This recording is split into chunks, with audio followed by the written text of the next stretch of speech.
This is The Art of Startup War, and I am your host, Brian McMahon. I am the sensei here at Expert Dojo, the fastest growing startup accelerator in Southern California. Now, in the first 2 seasons, we answered your questions about how to find investment for your business. We brought in the most accomplished investors in startup in America. You can find it on iTunes, SoundCloud, and Google Play. Now, here in season 3, we're flipping the script. We're going to hear real stories from entrepreneurs who are in the trenches today. In these episodes, we're going to take our guests through the storytelling model called the entrepreneur's journey. We'll hear about what sparked their call to entrepreneurship, help they received along the way, forces they overcame, dark times and revelations. So join us every Tuesday, 10 a.m. Pacific Standard Time. Start the week a smarter entrepreneur. Okay, it's Tuesday morning, it's 10 o'clock, it's Brian, I'm back. I'm talking to a phenomenal entrepreneur who has made it through multiple businesses, and a good buddy of mine over the dojo going back to the first time I arrived here in California. Sean McSweeney from Apache Health, welcome. Wah, wah. Thanks, Brian. Good to be here. I thought maybe you'd kick us off with a little song. All I want to do is zoom, zoom, zoom, zoom, and a boom, boom. Yeah, you can't see me shaking my butt. I mean, Brian can. So Throw dollars, not quarters. Take us from the beginning, where it all started, when you lost your frigging mind and decided. When I was nothing but a glint in my father's eye. Well, you know, a lot of people, I think, have these wonderful success stories, and they sort of only tell the wonderful things of all that happened. And I got a bunch of failures along the way, sort of before some of the successes. Because, you and me both. Yeah, I mean, exactly. I mean, I think everybody does, but I mean, you either mythologize it or you just sort of neglect those things, so you don't want to tell them. I love that term, by the way. I know you're going down a really important path, but I am going to use mythologize so often because actually, it's really, if I think about my marriage, I'm like, what do you mean I was out all night drinking? Like, here's how I saw it. Exactly. I met a dear old friend. Right. We had one drink. That's all it was, right? And then we talked and we reminisced and it was fine. And we didn't want to stay in the bar for long, so we sat outside. Right. And then I got the bus home. Like, how do you see it? You see it differently? Right, exactly. So, going back? Yeah, I mean, I think a couple of the failures I think that sort of led to some of the things even that you learn along the way. The first one actually, and this is a story that I like to tell people, and it relates to like, is the idea really the special sauce, or is it really something else, right? And so the first big one I had, I was actually in business school. I was in my 20s, and I got into Columbia Incubator, and they give you a little bit of money to sort of like incorporate some of the stuff. And this is the year 2000, and I set up a business to do what Airbnb does. And this is almost 20 years ago now, and obviously 8 years before Airbnb existed. And, you know, obviously one of the stories is don't listen to everybody, because everybody told me like, hey, there's no way anybody's ever going to rent out your house or, you know, somebody's personal house to somebody they don't know. That's never going to happen, right? And I just kept getting that story. And honestly, I think you hear probably a lot of entrepreneurs say you can't listen to the detractors. If it makes sense to you, keep running with it. I don't think that was actually the problem. I think the learning lesson there was I didn't know anything about that business whatsoever. And so I tried to build a platform to do these kind of transactions like Airbnb's platform. And I tried to code the software myself. Wow. And I'm an idiot when it comes to coding. So, I mean, I did engineering as an undergrad, but that doesn't make me capable of actually building a software platform. And so I think, and that was a colossal failure. I ended up walking away with it or from it. And I think one of the reasons why I did was I could have taken the money that I was making in my day job and paid somebody to code this thing. And instead, I actually quit my job and thought like, oh, you know, like I'll do this myself. And that was just moronic. I've been there. Hey, I mean, I think we've all done things like that, but I mean, was it the coding you think was the problem, or was it the timing as well? No, I would have run into all kinds of other problems, but I mean, that was the major thing that hit me. So I ended up never building anything. I sort of like fuddled around with it. I never actually got even a prototype going. But you know, I would have run into marketing problems and other things because timing does matter. So I'm not saying I somehow would be the Airbnb folks, but I think the learning lesson was there's this part of that myth of the entrepreneur is you have to do everything. And the reality is, I don't think that's true. I think you should focus on things that nobody else can do and make sure you get everybody else to do everything else possible, right? Even if you got to hustle, you got to make promises. If you got to work during the day and do work at night or whatever that might be, pay somebody else to help you develop the product. It doesn't have to be software, but I mean, don't try to like clean the floors yourself. It's bound to cause failure. I love that. And you were talking about skill gapping here. We're talking about looking at all of the things that really need to be done well. So like taking the Airbnb model, it needs to be beautiful. Now, if it's not beautiful, people aren't going to go on there. I actually have this hypothesis that you can have a reasonable product with an amazing user experience, and you can have an amazing product with a pretty awful user experience, and the mediocre product will win in some cases, right? Because people just won't even make it past the website. They go there and they look at it and they're like, I don't know, like, what is it? Do they do houses? Do they like, well, you stay there, you buy it, you get a part share? What do you do? Because the experience isn't quite right. But do you feel like if you could go back and redo that again, looking at the skills you had, because you're one of the best sales development people I've ever met. And we're going to talk about the zero to greatness, that the talk that you did for our folks and just how you generally develop businesses. So you obviously have that skill 100% pat down, right?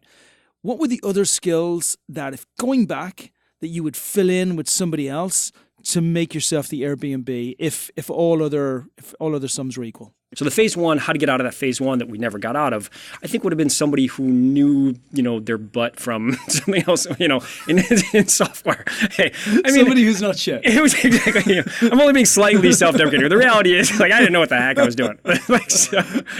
Okay, so let's say you could rewind back to doing the Airbnb again. Right. We know that you're the most awesome person in the world when it comes to sales development, and we'll talk about that a little bit later on in the show.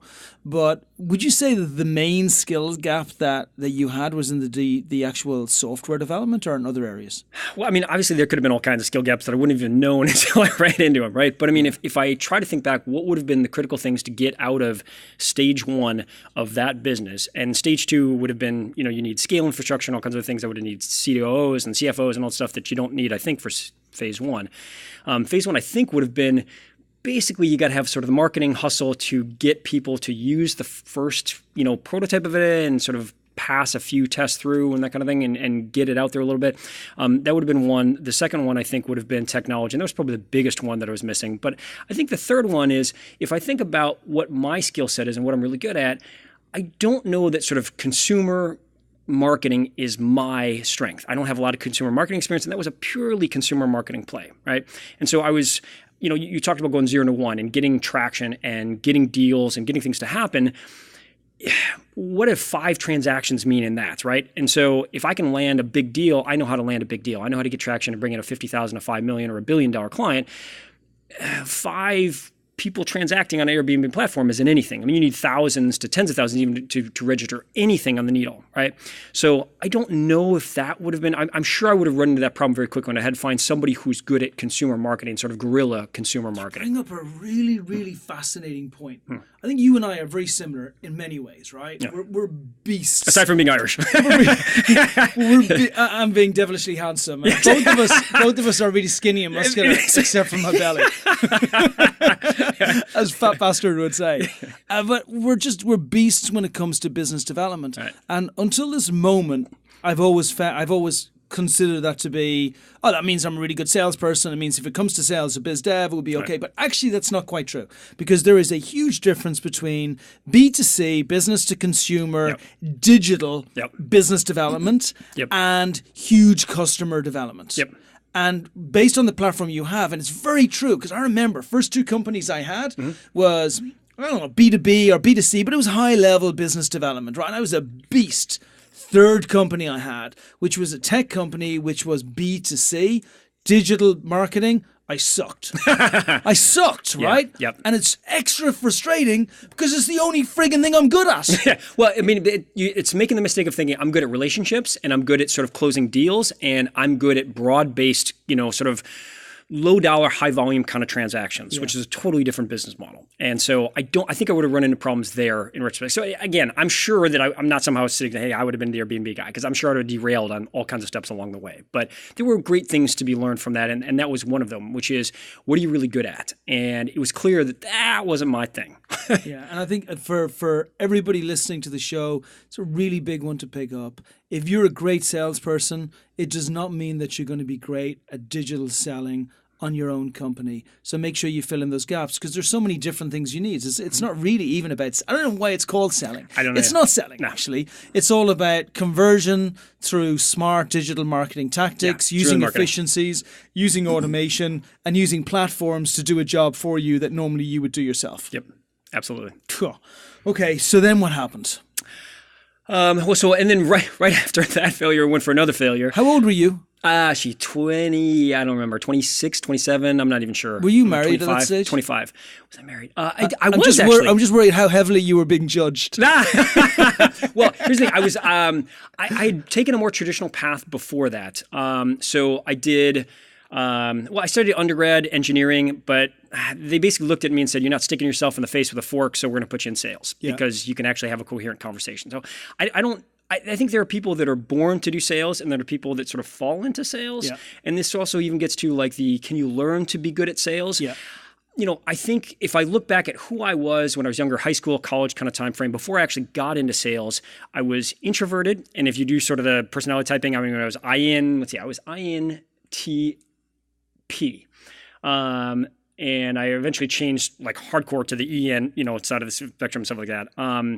Anyway, we'll go back to that stuff. But that plus I was engineering. I wasn't, people think of like, oh, I see a used car salesman and they're really sort of schlocky and, salesy.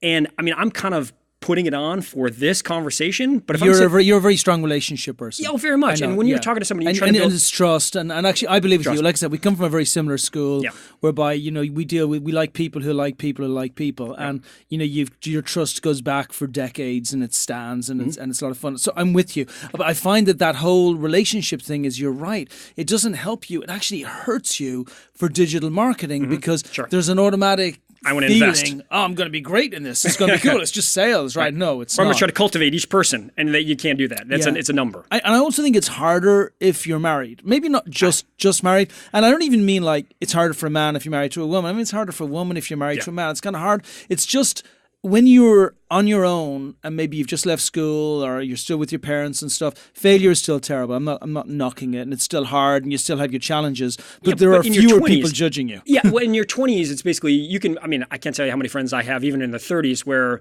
they're living in the car more relatively recently. And somebody sent me a message recently that went out on Facebook that said, anybody want a boa constrictor? Somebody take my boa constrictor. And then I read a little further. It's like, because I'm going to be living in my car for a while. And I was like, okay. So I think failure in your 20s, I think people give a lot more slack, and it doesn't really matter. I mean, you have this mindset that like, I have so many decades to go in my life that a catastrophic failure is meaningless at this stage because I can pull out of anything, And I think over time that does change. You start to, I didn't have kids. The second failure, I didn't have kids. I built up a big cash cushion where I could have gone years without any income. Yeah. I had money to actually invest in my own business. So when I got to company number 3, that was the Cobalt Health story. And that one, I actually did chunk, 6 figures into my own company, and had a good amount of money set aside to live for years without any income. So I think a big part of it is less even so much age or marriage, anything like that, is do you have a cash cushion? Do you have family support? Do you have spousal support? How old are you? What's the impact if you sort of crash and burn now? And how deep in the negative will you go? And how long will it take to sort of pull out of it? Yeah. Right. And I mean, along those lines, on that company, Cobalt, I'll give one thing to nobody should ever do that I did. This is another one of those warning stories, like really stupid thing to do. So we didn't take investors, but we did eventually take some debt on the company, and we collateralized the debt with our parents' homes. Now, mind you, this is a retired parent home, so you want to have some pressure on the business so that you are constantly working hard at it, and you're driven to exceed, whether that comes from sort of that fire in your belly or some external pressure like, hey, I got to make money. Yeah.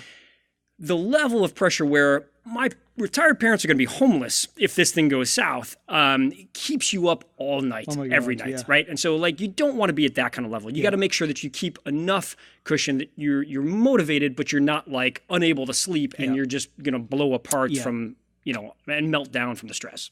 Right. Yeah. Tell me a bit more about Cobalt. Well, so Cobalt, we bootstrapped it. And, again, things that you sort of realize along the way that you wish you'd done in retrospect. We had no experience whatsoever in the industry. We had originally said we're going to go out and raise a fund to do acquisitions in healthcare services. We'd been in medical devices and we didn't know anything about healthcare services. And this was, what's known as revenue cycle management or sort of like claims processing. You're basically getting claims paid in health insurance, right? And we represented the doctors and we took a cut of that, what revenue we brought in for them. Yeah. And so we didn't know anything and we kind of bumped around and sort of we grew on a percentage basis phenomenally every year. And you can grow at 1,000% and it looks great on paper, except for the fact that, at the end of the day, you're still not making any money because the actual revenue coming in is nothing. You made $1,000 last year. You got 10,000 in revenue this year. Woo! It's meaningless. And you do 100,000 next year. Oh my God, we 10x growth again, but there's still no revenue in the business. There's not enough to support people. Yeah. And so the numbers look great. And we grew that business to the point where eventually the cash flow was phenomenal. We were just like swimming in cash. And then, there's the roller coaster all over the place where you don't know if you're going to survive. You're at that point 3, 4, 5 years in where you've invested everything you have. You've run up $100,000 in credit card debt. And I actually had $100,000 in credit card debt. I'm actually impressed. I'm impressed that you can get $100,000. Well, I know I built it up before I had any debt. So I had literally like 4 credit cards, one that had 50 grand on a line, I had one that had $30,000 line, I had another, and so, I never had a line at all in my credit cards. So I had like perfect credit and they kept giving you credit cards, right? Yeah. So when you got all the money in the world, they want to throw credit at you. So take those credit cards when you don't need them, stick them to the side, and then one day you're going to actually call them in. That's a good point. And I did, and my partner did as well. And so had like $100,000 in credit card debt, had spent everything we had, was literally unable to go out to dinner with friends. I had a daughter at this stage, was not buying her gifts for Christmas. We literally would go to like the CVS and we'd play with toys in the aisle and then put them back at the end. I'm not kidding. I'm trying not to laugh. You know what I mean? It's a very sad story. It's not, there was nothing laughable about that. I think maybe internally it just felt familiar. Right? Maybe that's why it was a kind of a nervous laugh. Right. So there's those points and you're like, and you're at the stage where like, God, is this, what have I done? And like, my God, my parents are going to lose their house and I don't know if I'm going to make it out of this and I'll be 60 when I pull myself out of this hole. And that was in my 30s. So it's not, it was going to be a long way out of that hole, right? Because their house is gone. And my parents, I don't know if they're going to come live with me. I can't handle that. I'll shoot them. I'm just kidding. They'll shoot me. There's those points where you're trying to figure out, and then you get to the stage where you're making like 30 grand a year. Yeah. It's tough. And you're still accumulating some debt, or maybe you're just squeaking by, like you're not accumulating in debt anymore, but the debt train has gotten so big that it's almost running away and you can't catch it anymore, right? And you're still not sure if this is going to make it. And then you get to the point where, we're actually paying ourselves and I'm not accumulating debt anymore and I'm actually able to pay the bills and that's phenomenal. And then suddenly you hit that inflection point and it's like, oh my God, I just paid down all my debt instantly in like 1 year, paid off all the company debt in a year, had cash. We suddenly had like 7 figures in cash sitting in the bank, like just, what do we got to do? Was there anything that actually you could point to that did it? Honestly, the biggest thing I think is just scale.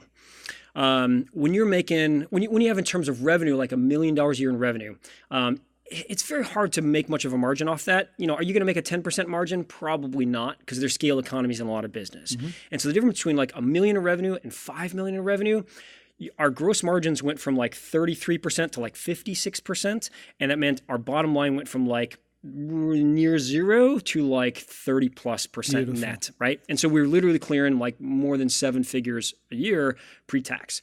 And it just went hockey stick. And then, of course, the roller coaster kicks in again, and like the wheels almost come out. There's just, it never really stopped. And I think if I show a chart of our revenue over the sort of 7 or 8 years I'm talking about, it looks like this spectacularly, it's like you crafted this story. It's like literally what people put in a book. It's like just every year it goes up almost logarithmically. It still looks so good. That was not the experience from inside. It was terrifying. It was so awful. Literally we're just kind of like, oh my, and I'm feeling like I have chills going on in my body. The hair is coming up my neck because I'm feeling it again. I'm coming back to where I was. And it was this horrible thing of like every day you're just hanging on, hoping like, oh my God, these clients are going to leave us and it's all going to come apart, like, and you're like, and we're trying to get clients to come in the front door faster than they were going out the back door because like we had so much churn. It was really, really, really. But your business development skill, you bring up another really important point, which is that if you're continually driving business development, if you do that part really well, then even though the other parts, we're going to struggle our way and fumble our way through them because it's a new business, it's a new everything, and we're not skilled at everything we have there. But if we always focus on driving the biz dev up and the revenue up, then a time will come. It's impossible for it not to come that we get through. Revenue cures almost all problems. Yeah. In a lot of different phases of the company. Now, that doesn't, again, a story that I think we didn't do well, that we should have done better, which was we didn't really perfect the product before we tried to scale, right? And so there's those stages that we were talking about, like, hey, we got to do prototype or we got to get some traction. And there's a stage between traction and trying to get into orbit of the, like, get the product good, so that, you're not going to just, like, the wheels aren't going to come off when you try to blast the accelerator, right?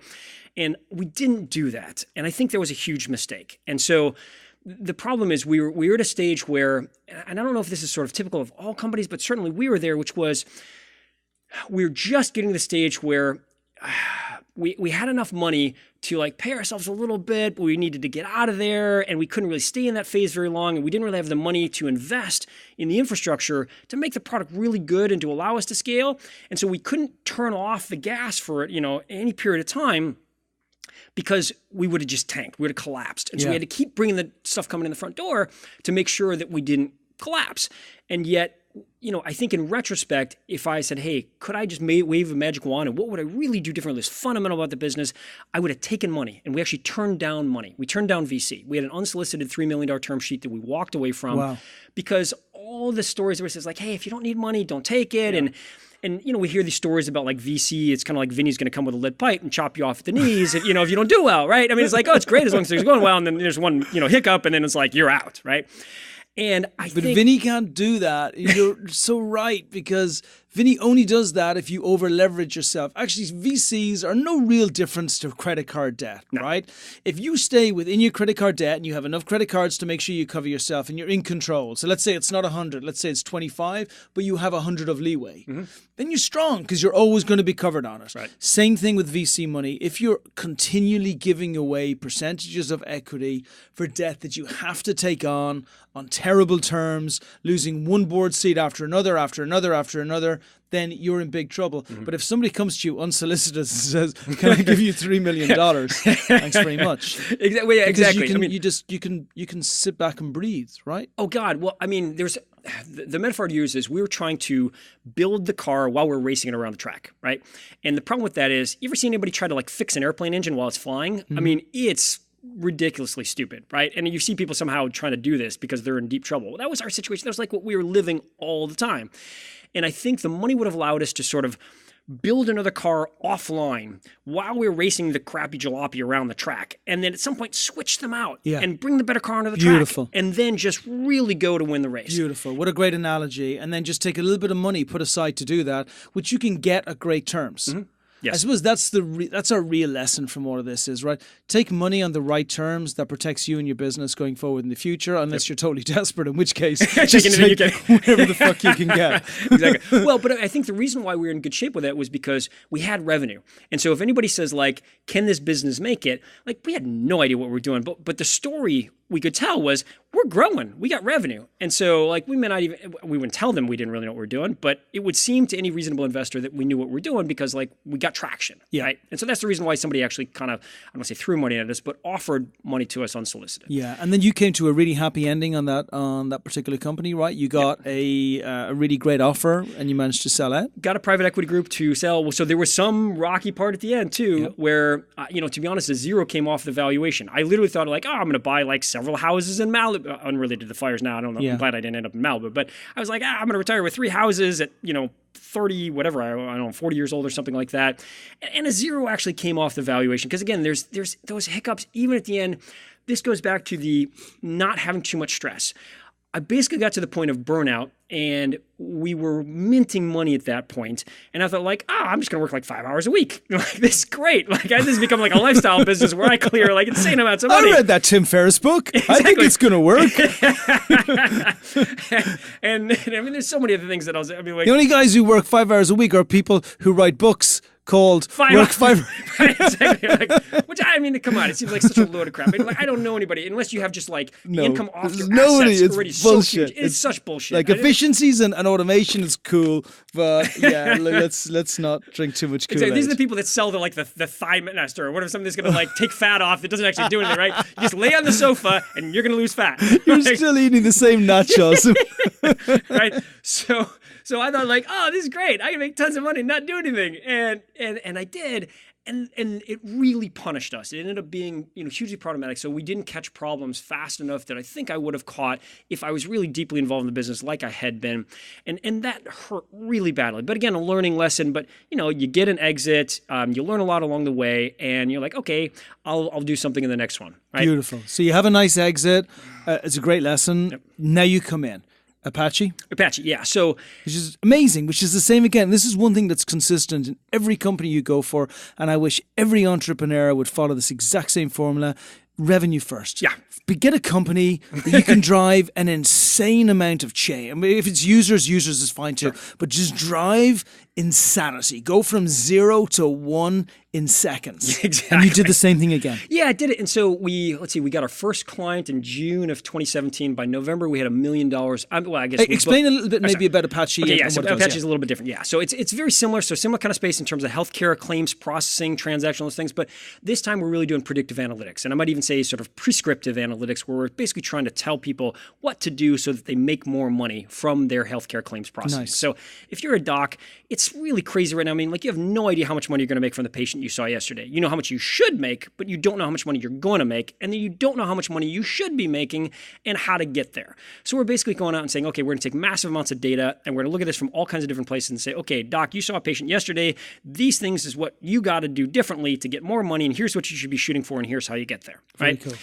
So it's more software. The old one was technology-enabled services. This is really more of a pure software play. So there's less cost in terms of like humans and bodies and things like that, but a lot more in terms of software development. Beautiful. Get it. So how'd you scale it so fast though? Because you're nothing. They kind of know you, but they don't really. No, they don't kind of know me at all. No, don't know us at all. Literally, we went out cold because a couple things. One is, one, I didn't want to violate any non-compete, so I didn't want to go back to anybody that I already knew. So that's number one. Number two, in some ways, you're better off going cold into the market to test something to see whether it's got any traction. If somebody gives you, something because they've known you forever, that's. I mean, again, if you it doesn't count. If there's no other way to do it, but again, that doesn't. But the other thing is, to be honest, we burned so many bridges. Probably, like it wasn't like scorched earth, but I mean, like I didn't want to like go back to all of them and be like, hey, remember, like this one's better. This one's better. This one's way better. Like, hey, this is gonna like make you a lot more money. But I mean, there were people we could have gone back to, but the biggest thing was just didn't want to go anywhere near the non-compete because when you're small, you cannot take on anybody. The lawyers will crush you. Yeah, like it doesn't matter whether you're right. It doesn't matter whether you're protected. Yeah. I mean, I worked at GE for a while in med systems, and they literally would buy people and put locks on the door, because they could, right? And they would just crush people with lawsuits whenever they felt like it. Because like they got so many attorneys floating around, and you don't want to go up against anybody. You don't want to invoke that ire. You just want to run below the radar as long as possible until you actually have a little bit more sustainability, I think. So we basically just went out and did a little bit of sort of like guerrilla marketing, spent a little bit of money. And I think this goes back to the like, how can you get some traction? You don't have to spend money, but we had money. So I thought, a lot of entrepreneurs might take 1, 2, 3 years to get to, or 5, 7 years to get $1 million in revenue. We did it in 6 months. And we did it because I could spend 50 grand or something like that, or 700 grand. I could just throw the money in myself, and that's not going to be a problem. Or, if you can find somebody else to do it, great. You don't have to do those things. That's really just a compressing the time frame. But I would rather find out really fast, this is a bad idea. It's not going to work for these reasons, rather than spend, because there's an opportunity cost to your time. Yeah. And so I would rather spend 50 grand and blow up and just crash and burn in 6 months than spend 2 years and waste all that time. Yeah. Right. So we went out and we sort of said like, okay, here's all the assumptions that we're making on what it takes to be successful in this industry, because this is a totally different idea that we don't think anybody else has actually done before. And so we're creating a market. And when you're creating a market, you don't know what's going to blow you up, but you try to come up with these ideas and say, okay, we got to do this. We got to do this. This is a huge assumption. If we can't do this, like we're dead. So you come up with those lists and you say, okay, how fast can we validate those assumptions? And we start knocking them off really fast, like boom, boom, boom, boom, boom. And once we hit a million bucks a revenue, we're like, dude, we like hit the major assumptions. The next ones are like way next Hang stage. on.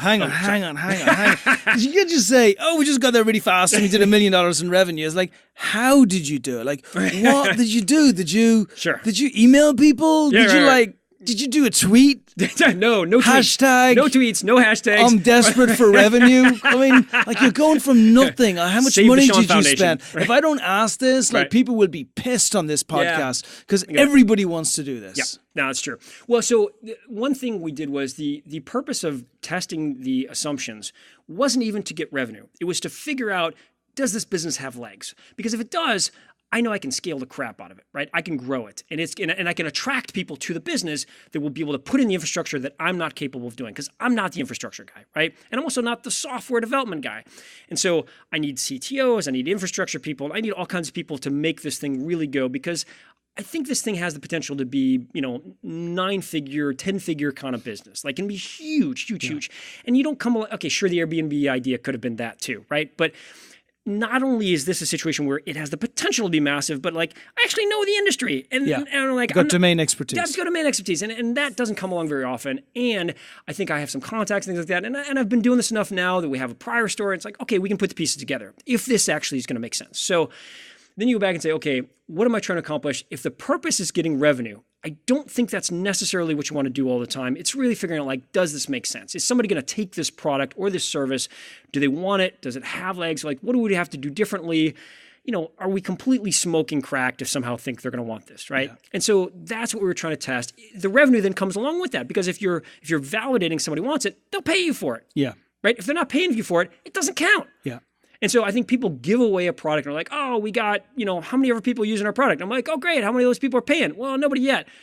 Okay. You're not proving anything yet. Yeah. I mean, $1, get somebody to pay $1. Like, pay 50 cents, a quarter, anything. Yeah. Something where they pay money is so different. Yeah, it's so different. So what'd you do? So we did. All right, I got to think about this. I'm not letting you. We're staying in the fridge. And by the way, it's until I cough up. It gets warm in the fridge. Sauce. Yeah, it does. Then it is. I'm in the hot seat. So I got to think back actually. So we, the funny thing is, I think pay-per-click gets a really bad rap, and it does.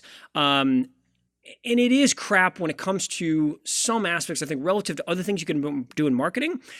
But if you're trying to look at how can I just test a few assumptions really quickly, how can I get a couple people to talk to, that's one way of doing it. You can also cold call people. So like we are aggregating email lists and contacting me just saying like, hey, will you talk to us? But I even called up all kinds of contacts. So before we got a single client, I went out to all the people I knew who somehow are tangentially related to this. So like I've got a friend who's in private equity and they bought up a bunch of healthcare providers.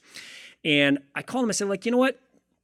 I got this idea. And I basically laid out and said, you know what? It seems like nobody has any ability to know how much money they're making. And he's like, oh my God, you're right. We don't have any idea. And he said, we had a billing company that was doing all the transactions for us. We came in when we bought the company and we fired that billing company. And then we brought in our own CFO from a publicly traded company and had said, okay, you figure this out. Like, are we doing okay or should we be doing better? And he couldn't figure it out. And so he said, okay, well, we fired another billing company. We brought in a third billing company. And then sometime after the third billing company, we're not sure if we should have never fired the first one, but we still have no clue. He's like, you're really onto something. I was like, great, fantastic. And he said, talk to my CFO. I talked to his CFO. By the way, mind you, we have not only do we have a product to sell, we don't even have a prototype. I literally have a conversation I can have. That's it.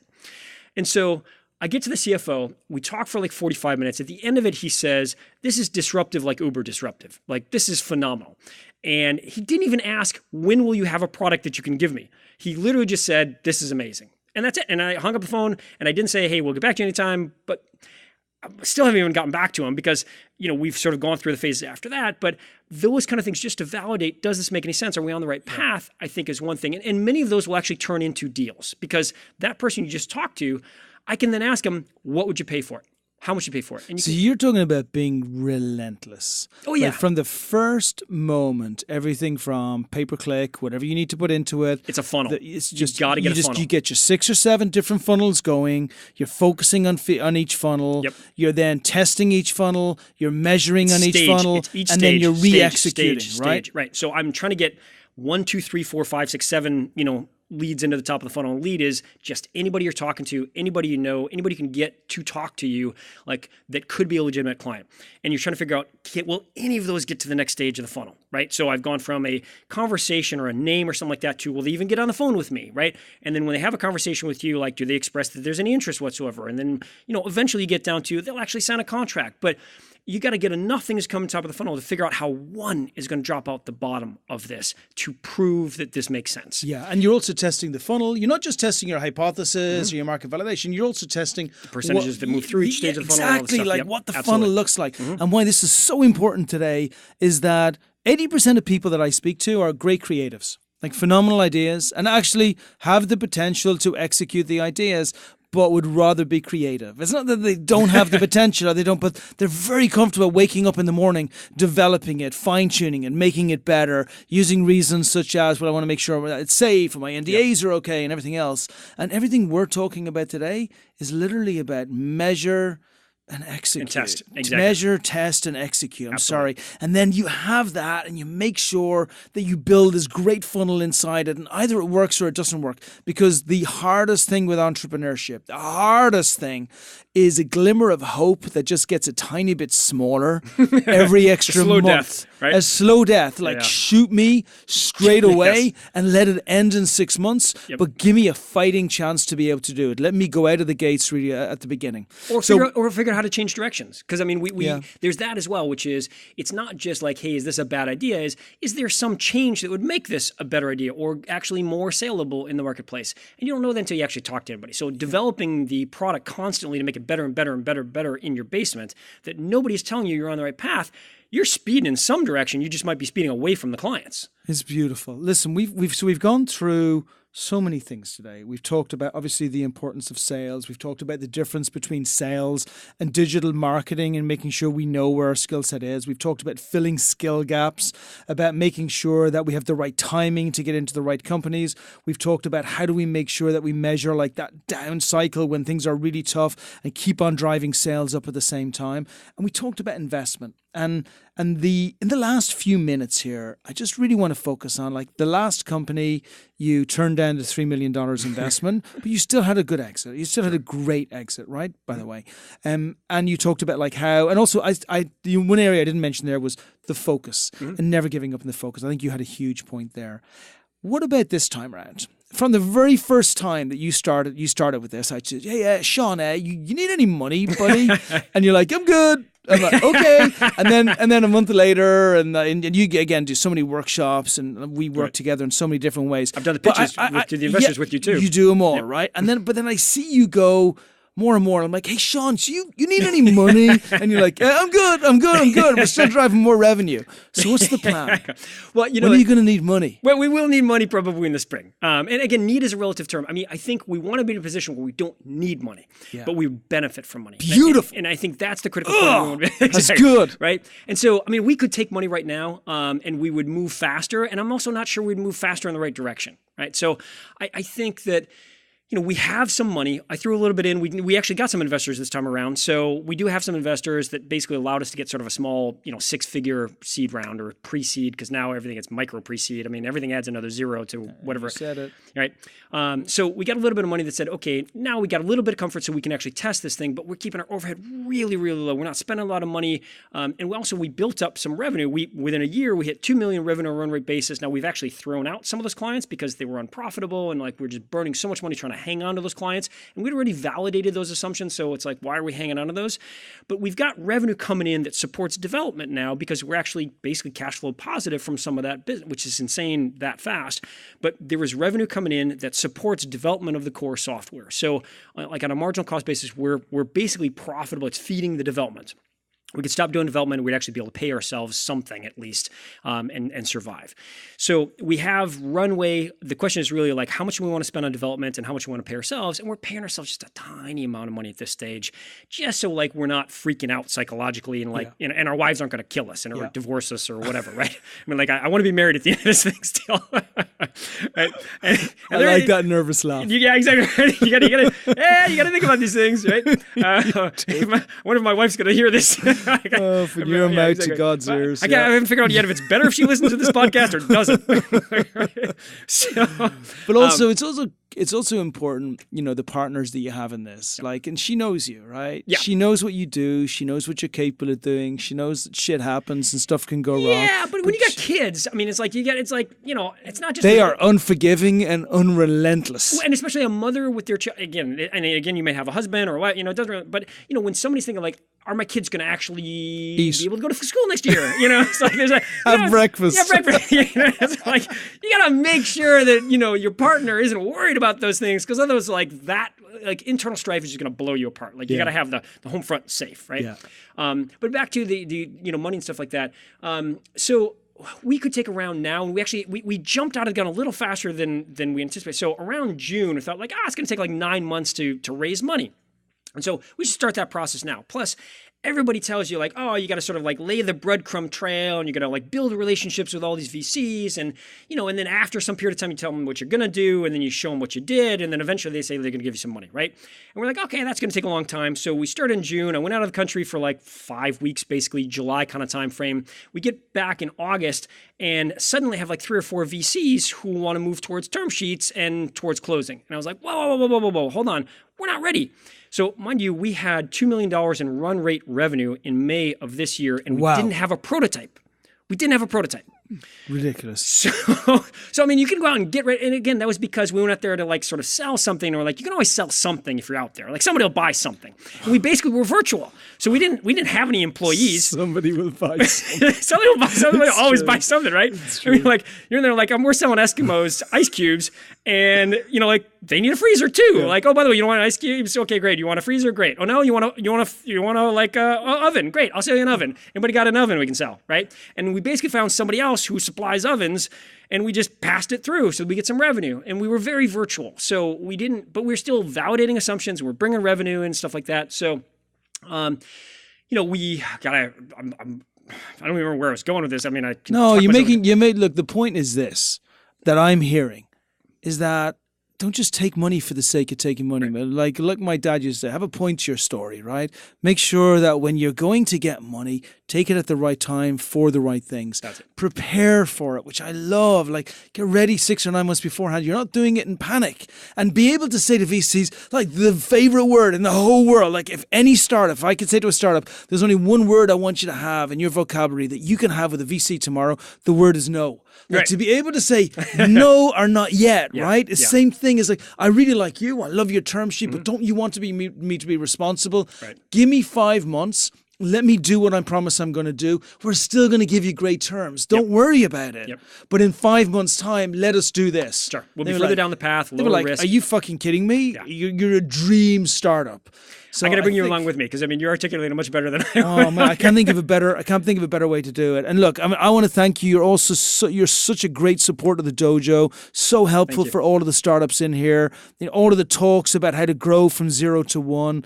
The way you walk your talk is phenomenal. So I hope you'll be around here forever, and we'll be celebrating with something. Well, I'm trying to feed back in because I'm getting so much out of it. So I just appreciate it. I love the environment. I love the community. It's not many places in the world. And this is where I think a lot of the co-working spaces, I'm not trying to throw a jab at co-working spaces, but you got a lot of heads down developer kind of stuff. They got headsets on. And that's, even if some of those people might be entrepreneurs, it doesn't do anything for me. Like it just doesn't get there. Yeah. And so being around other people, other entrepreneurs, we can actually talk to them and say, hey, what are you dealing with this? Like, oh, by the way, what are you doing on this marketing issue? Do you have anybody that does this? And, and also you're phenomenal in terms of like contacts and talking to everyone like that. It's nice to have somebody to bounce things off of. So I appreciate all of that as well. So I'm hoping that I'm just trying to give back part of what I'm getting out of all this. So pay it forward, baby. I love it. How can people contact you?